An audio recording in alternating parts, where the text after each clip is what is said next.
DocTalk is brought to you by Merck Animal Health. By integrating the comprehensive animal health product portfolio of Merck Animal Health with the innovative technologies of All-Flex Livestock Intelligence, we are shaping the future of animal health, resulting in more effective solutions and healthier animals. Hey folks, welcome to DocTalk. We're going to have a great show. David Bruene's here, Iowa State University, the manager of our cow-calf unit, and we're going to talk about what to do when the calf hits the ground, how to care for those calves, to care for your cows, and much more. Stay tuned.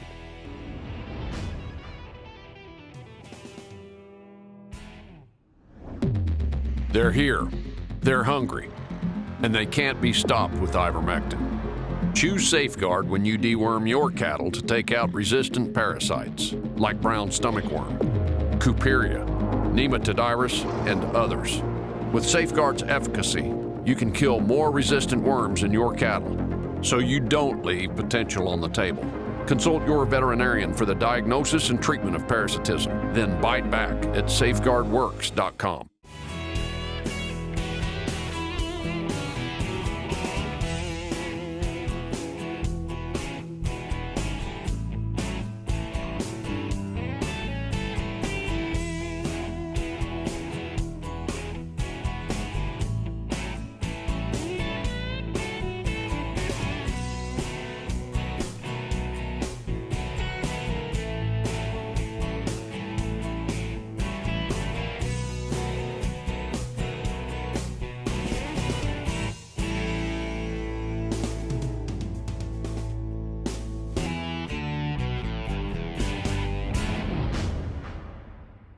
Hey folks, welcome to DocTalk. I'm Dr. Dan Thomson, and we have a special guest, a friend and a colleague, David Bruene. David is the manager of the cow-calf unit here at Iowa State University. And if you've been a student at Iowa State or are a student or going to be a student, David is probably one of, if not, our best teacher we have on this campus. And he spends so much time with students, so much time with research. But the other thing you'll understand about David is he's an unbelievable cattle manager, and not only runs cows here at Iowa State, but has his own herd, and so he's a go-to person for information. David, we're going to talk about when that calf hits the ground. Yep. And let's just kind of get rolling on kind of what, we got a calf now. What do we need to think about? So hopefully if we've done our job by picking out that location where that cow is going to calve, we should already have her provided with adequate wind protection. Obviously here in the upper Midwest, that's pretty important. And a plan to deliver bedding so that we give that mom the best chance that we can of us not having to intervene. So we're going to talk today about when we do need to intervene. First and foremost, in a chilled calf situation, I'm going to automatically go towards, we're going to get some groceries in it right away. We're going to do that with a colostrum replacer product. Yep. What I'm concerned about at that point is raising that calf's internal core temperature. The fastest, most effective way is good warm colostrum. We don't have to worry about if the calf already received colostrum at that point. We're going to intervene with a high quality product with a minimum of 100 grams of immunoglobulin protein of bovine origin. We're going to start there first. We're going to get that into that calf, and then we're going to segue into if we're going to rub it off with a towel, if the cow hasn't mothered it, if she's not going to mother it. Best case scenario, we get to just put them in a nice dry calving pen and kind of monitor them for a little bit. Otherwise, we can intervene with towels, stimulate that calf just as the mother would, increase circulation so that calf can get up. And I think it's important to understand that if we're using a colostrum replacement, more immunoglobulin is not a bad thing. Okay. Studies have shown, if you do it within that first 6 to 12 hours, you can get a real boost, and not just an increase in warming them up, but a decrease in scours and an increased weaning weight. Yeah, colostrum is hugely important. Our policy is in the first 4 hours, every calf will receive colostrum. That is going to set that calf up for success for the rest of its life. Those first 4 to 6 hours are the most crucial time in that calf's life, as you very well know. But we're also going to use it as a really good tool here to kind of help us get that calf's core temp up. When someone goes out, the other thing is if you're going out with just the intent to put a tag in a calf's ear at 4 hours, don't do it, because the mom the mother does not need a tag in that baby's ear to know which one's hers. And so we get into that rush. If you're not going to do a colostrum replacement or check that calf for being chilled, leave them alone. Yep. And let them nurse and get that colostrum. Yeah, we won't intervene with any calf on processing or tagging until 12 hours of birth. We use the AM/PM rule. Born in the AM, process in the PM. Born in the PM, process the following AM. Leave them alone. Her job is to be a mom at that point. Yep, I couldn't agree more. So you can see this is going to be a show packed with information. We're upon calving season. We're lucky to have David here. We're going to take a break, and when we come back, more with David Bruene here at Iowa State University. You're watching DocTalk, and we're sure glad you joined us.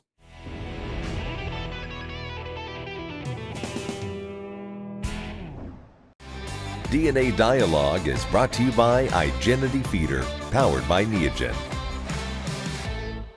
There's certainly risk for producers because of the financial stake we have in the cattle operations, that we really need to protect our risk, and especially when there's things outside of our control that are happening in the industry, whether that's the general public or beef-centric issues within our industry, things such as black swan events that we talk about.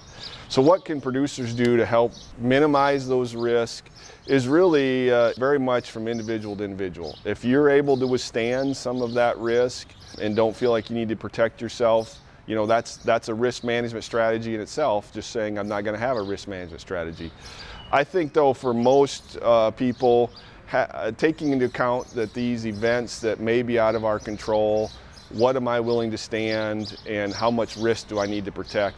So there are ways to do that. Obviously there's the traditional ways of helping decrease your risk exposure, such as futures. Obviously there's the LRP program now, as well as options like put and take. So I think if you are at risk of financial catastrophe and can't withstand some of those events that are outside of our control, you should really consider those different strategies.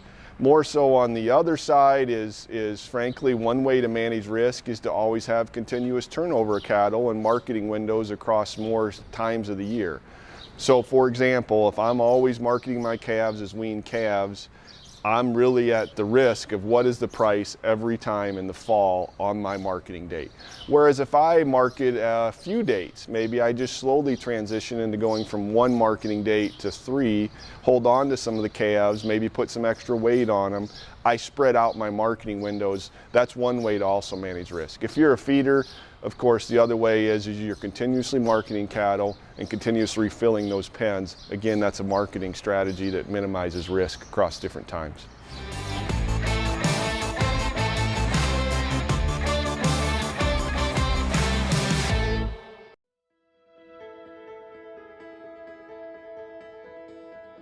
Are you a cattle feeder looking to manage for a stronger and more profitable set of cattle? Look no further than Identity Feeder. Identity Feeder utilizes DNA to gain insight into your cattle's genomic potential, with the information to predict performance, quality, and economic endpoints for cattle feeders. Animals are scored and ranked in a simple format, driving more precise and accurate management decisions. Identity Feeder gives you the power to predict days on feed, manage variability within lots, characterize carcass performance, and focus on metrics important to you and your operation. With the data provided, you will identify superior animals earlier and maintain high operational efficiency. Maximize your profit and optimize performance with Identity Feeder. ValleyVet.com is your one-stop shop for your every animal need, from prescription meds, vaccines, equipment, and more for the ranch to the show ring. Shop ValleyVet.com for fast shipping and great prices. Valley Vet Supply. Hey folks, welcome back to DocTalk. I'm Dr. Dan Thomson here with David Bruene, the manager of the Iowa State University Cow-Calf Unit, and where I teach at Iowa State and do research, and David and I work together in classes. And again, one of the biggest attractions to Iowa State, if you're a bovine student, is getting to work with this guy. When you think about warming up these calves, okay, so we've got the colostrum in them, they're still chilled. What do you do? So first and foremost, obviously in the perfect world, we're at our headquarters where we've got everything laid out. First and foremost, I really want to advise people against using any devices that are going to move air across that calf. He's still going to be damp. I really don't want to get that cooling effect started. I'm a much bigger fan of a heated blanket on him or laying him on a heated mat and then working with him with a dry towel to stimulate that calf, increase blood flow, get him dried off just the same way mom would out in Mother Nature. Stimulating that calf and getting that calf vigor started is so hugely important in that beginning, especially on a chilled calf, because they got to have a will to want to live too. So we're going to go that route.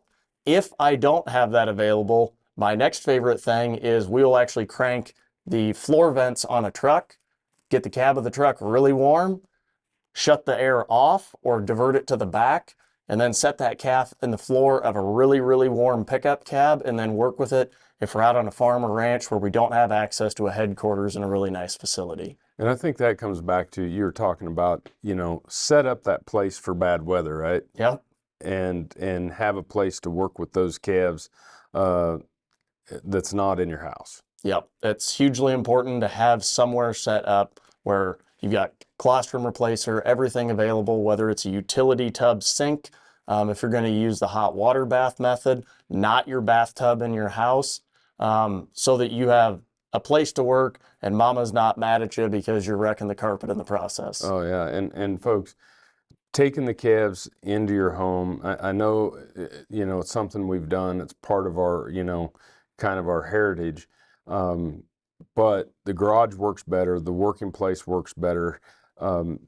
Keeping them out of your bathtub. The calves can have salmonella. They can have campylobacter. They can have E. coli. And we've just seen too many times when a youngster gets in the bathtub the night after a calf was warmed up, and kids drink bath water.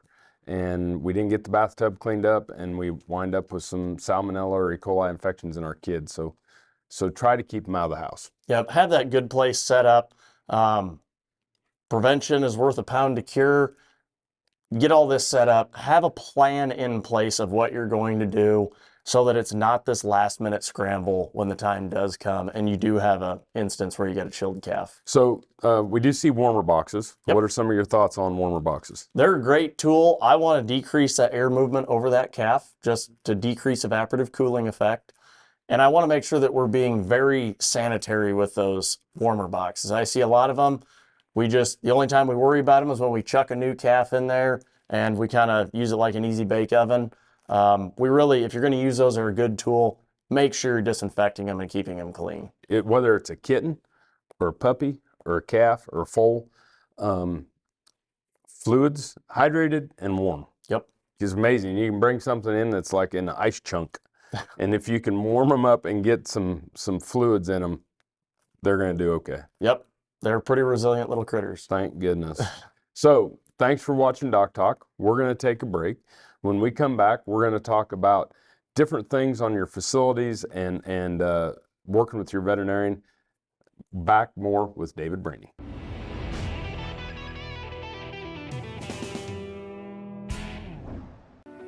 Hey, I'm Clark Victory. I grew up right here on this little ranch near Chelsea, Oklahoma. Roped and ranched all my life. A few years ago, I had an injury that created what they call a frozen shoulder. And after speaking with the surgeon in Tulsa, he told me that he could make my shoulder better if he did surgery, but he absolutely couldn't fix it.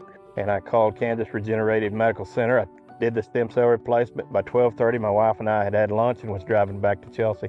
We work around here. Some days we work pretty hard around here, and my right shoulder doesn't get sore. It's like a baby's arm. Nasalgen 3 is a new 3-way intranasal BRD vaccine that offers young calves unrivaled protection against devastating respiratory diseases, including IBR, BRSV, and PI3. And it has a unique blue shadow, so there's no second guessing which animals have been vaccinated. To up your protection, choose new Nasalgen 3 PMH, the first and only 5-way intranasal vaccine on the market. Talk to your veterinarian and visit nasalgen.com to learn more. In the livestock industry, castration is a common practice to ensure proper herd management. All methods are painful, regardless of the age of the animal. At Solvit, we could not ignore the clear industry need for better castration solutions. So we developed LidoBand, a novel lidocaine-impregnated elastrator, addressing the pain associated with band castration. It provides local anesthesia throughout the castration process. LidoBand, a small device that can make a big difference. ValleyVet.com is your one-stop shop for your every animal need, from prescription meds, vaccines, equipment, and more for the ranch to the show ring. Shop ValleyVet.com for fast shipping and great prices. Valley Vet Supply. Hey folks, welcome back to DocTalk. Dr. Dan Thomson here with David Bruene. David is a wealth of information. He's the manager of the cow-calf unit. Well, he's actually the manager over all beef ops here at Iowa State University for all of our beef farms, and including the beef nutrition farm, which is a feedlot setting. We were talking about, calving and first day and things like that. But really, we talked about the host, the calf and the cow. Now let's talk a little bit about the environment. Yeah, where sure. we want the calve. It's hugely important. Actually, probably has more to do with a successful calving season than people really take into account. Depending on your environment, obviously, if you're out in big rangeland settings, we want to make sure we get those cows tucked in somewhere with adequate windbreak, as well as offer them a dry place to lay, right? So obviously, we're always going to have that one heifer that decides that the mud puddle's the best place. But we want to offer them a nice dry place to have that calf so we can give them the best chance we can of having success. When we lay that out, we also want to think about, what time of the year? Obviously, if you're more of a winter calving outfit, probably need to have some sort of indoor calving pens available. When it comes to calving barns, I'll tell you the same thing I tell everybody. It's a great tool to save a calf, and it's a phenomenal place to get calves sick if mismanaged. Just because it's a calf and it's born, if everything's going good, they sure don't need to take an overnight stay into the calving barn if we've got adequate wind protection and a dry place for those calves and cows to lay. Yeah, and you're going to know if you have a predator issue, right? Yep. And one day isn't going to make that big a difference. But I think watching your predators around calving season, especially if it's cold, is important. But you're right. Having everything go through the barn, it's no different than if you're not keeping the barn clean and thinking just like we were about the warmer box or the bathtub. Yep. And we're talking about biosecurity. It may be dry, but it may, if you aren't cleaning it and changing bedding and really working at it, which bedding is not cheap. Nope. But man, does it not using bedding, it probably costs us more. Yeah. The thing that I want people to remember about a calving barn is think about when you're in there, the activities that you're dealing with. It's usually where the sick calves go, the calves that you need to work with. So why would we take a calf in there unnecessarily unless we need to? Yep. So I want to have it set up, have it as best as I can. We're going to have it as dry as we can, set up perfect. In the perfect calving season, we'd never use it at all. Right. And you were talking about having the barn and having that headquarters for working on calves. Is set up so that when we do have the winter storm or we do have that storm, during that, we have a place that we're going to go. Yep, we have a place where we're going to go, depending on if we're going to use a feeding method of controlling the time of day those cows are going to calve, a plan on who's going to watch them, how we're going to monitor them. We want to think out every contingency plan that we need to get through a successful calving season. Yeah. So when you think about this and we think about disease management, we focus on the calf, getting them warm, getting them colostrum. We focus on the cow, proper vaccinations prior to calving and environment. After we think of the host, we want to think of that environment, and everything you use is part of the environment, whether it's a colostrum tube, whether it's a warmer box, whether it's a calving barn. All of those have to have a protocol in place.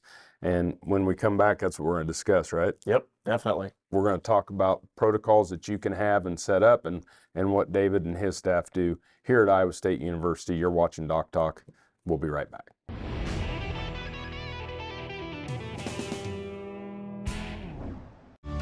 Success in the cattle business hinges on a lot of different people playing their part.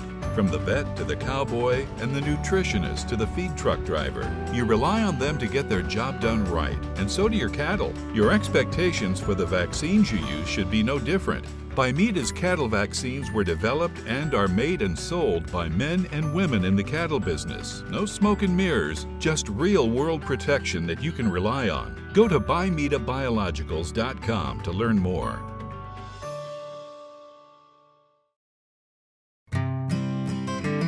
The cost of an open cow these days is very expensive. It's hard at times to dedicate a half a day or a whole day to leave your practice to go palpate cows. And so alertness test has helped speed the process up of getting preg rates back to the owners. And so free up time for diagnostics or working in your clinic. It also will help generate revenue, not being on site to do the testing. In their patented feeding system. It's simple. You fill it with warm water, shake it to mix, feed it with a tube or a nipple, and you are done. No bucket, no bottle, no mess, and right on time. Ask for it by name wherever animal health supplies are sold. It's the crews, cattle, and accolades that keep you striving for the best that's ever been. It's more than a banner or a great calf crop. It's everything you deserve. And for that, we're here with all you need. valleyvet.com. Welcome to DocTalk. I'm Dr. Dan Thomson here with a friend and colleague, David Bruene, who is he does a lot of teaching here at Iowa State, manages farms, manages our cow-calf unit, manages our feedlot, but also has his own cow herd. He spends a lot of time on our National Cattlemen's Beef Board. Works in the Iowa Beef Industry Council. If it has anything to do with cattle in Iowa, I don't know anybody that's more involved than David. And I'm very thankful for your service and all that you do for so many people. David, when we talk about protocols, okay, it's something we talk about and a lot of times don't get done or we don't go look at, but talk to me about what you all do for your protocols. Yeah, so first and foremost, obviously all my labor is undergraduate students. So the first thing that we do is those students are all going to go through our calving school every year so that when we have a problem, they at least have been exposed to it. The biggest thing that I can tell people during calving season is I see more mistakes made because people don't know how to plan ahead of time and control their emotions when things are going south fast. Yep. What we're going to do is we're going to have a protocol in place for what's going to happen in the event of a chilled calf, in the event of a dystocia.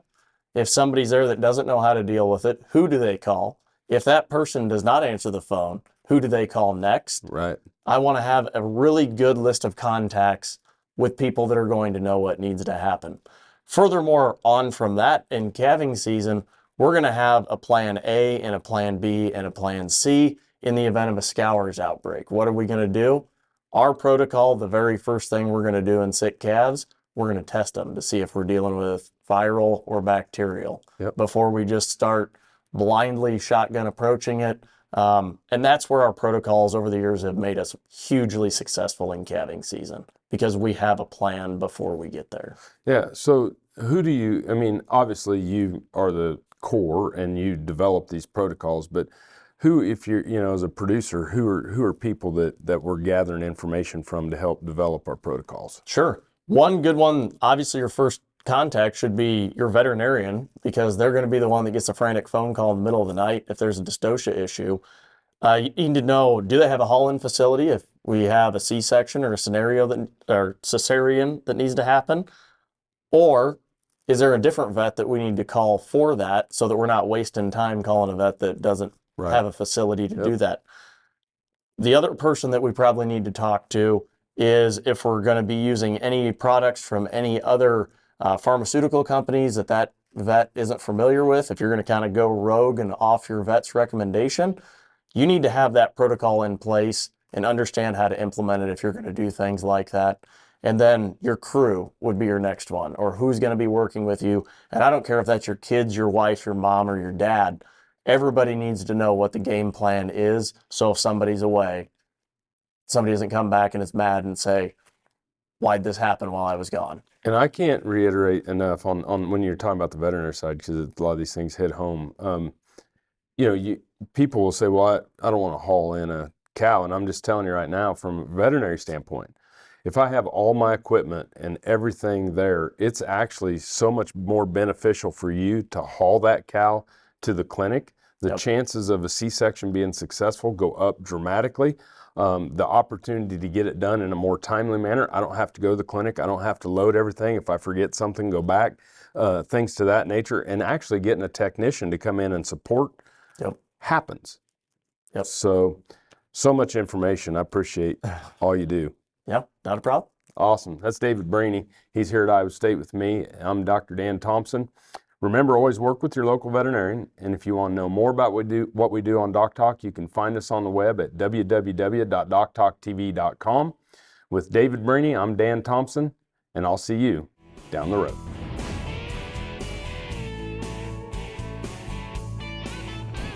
DocTalk is brought to you by Merck Animal Health. By integrating the comprehensive animal health product portfolio of Merck Animal Health with the innovative technologies of All-Flex Livestock Intelligence, we are shaping the future of animal health, resulting in more effective solutions and healthier animals.